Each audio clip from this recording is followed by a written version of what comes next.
Hydroneer 2.0 has recently been released, and subsequently a lot of new players have joined this quaint mining sim.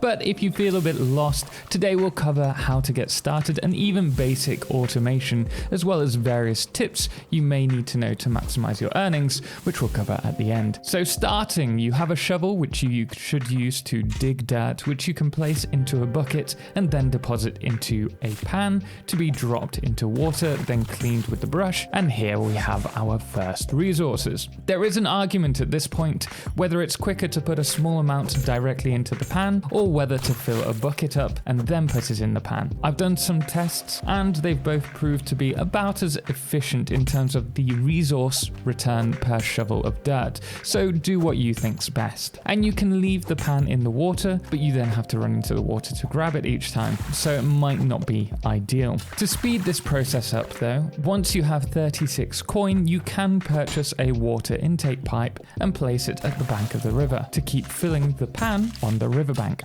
The first stage of this game is quite slow, so even having just that little intake pipe is going to greatly increase your efficiency. But at this point, you're going to want to save about 1,000 coin to create your first automated setup. If you find that you haven't got 1,000 coin, but you have maybe 600, 700, and you want to speed things up, well then what you can do is purchase the harvester and go over to the town to buy a straight conveyor. Conveyors can only be placed on pipes, and of course these need to be connected to that water intake pipe. Now if you do run a straight conveyor into the harvester, you can shovel dirt directly onto the belt, feeding it into the harvester. Just make sure that you have a pan placed in front of the harvester's output, and you'll find that you'll have an extra 500 gold in next to no time for a miner. Now at this point, I'm going to cover the setup for a basic automated miner setup, but stay to the end as I'll be covering how you can maximize your earnings with this setup. For a basic automated setup, you want the forged iron drill outputting directly into the harvester, and notice how we've used the T-junction to split the water between two pipes so that you can run both machines from the intake pipe. This just means we won't need to use extra intake pipes for this small setup. Once turned on, this should be producing a regular amount of resources. However, we can increase the amount of gold with this little tip. We make it by placing this deeper into the ground. This is because the deeper the dirt, the better grade of pay dirt you're mining. The iron forge drill can harvest tier 1 dirt, which means it can harvest any of the dirt in this plot, with bedrock being about 6 blocks down. In order to get to this dirt, currently you'll want to purchase a dull pickaxe for 122 gold.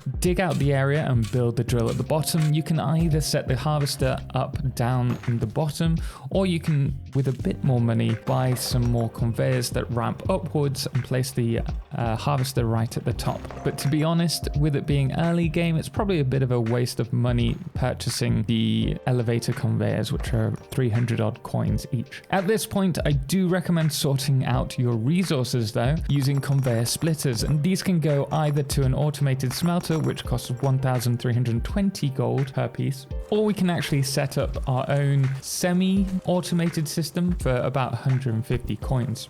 In order to do this, place a small furnace down, then place a foundation on top of it, followed by a crucible, and position it so that the iron, gold, cloutium, or the power shards all land inside the crucible. Make sure that these are all dedicated to a single line. You don't want iron to mix with gold or gold to mix with cloutium, for example. Otherwise, you'll be wasting valuable resources. Once you've got your resources heading into these crucibles, you can, from there, place the contents of a crucible into a mold, place the bars in a furnace, and once red, place them on an anvil to produce an item, such as a dagger, sword, ring, or necklace. These can be more valuable than bars or nuggets and sold at jewelers or even the stock exchange for a great profit. Note that you will have to either manually polish gems or use a gem polisher belt hook to do it for you, and you will need to use a blacksmithing hammer in order to craft those items. Now, hopefully you found this startup guide useful. If you did, hit the thumbs up. And if you have any budding questions that you want me to answer, let me know in the description below. Thanks does go to all of our supporters, most notably our Solar Eclipse patrons, The Calamity, Cerebral Tag, James Irwin, Polcat, Jerry2, and Fireflies, as well as our Lunars, Dixie Chris, Lord of July, and Ben,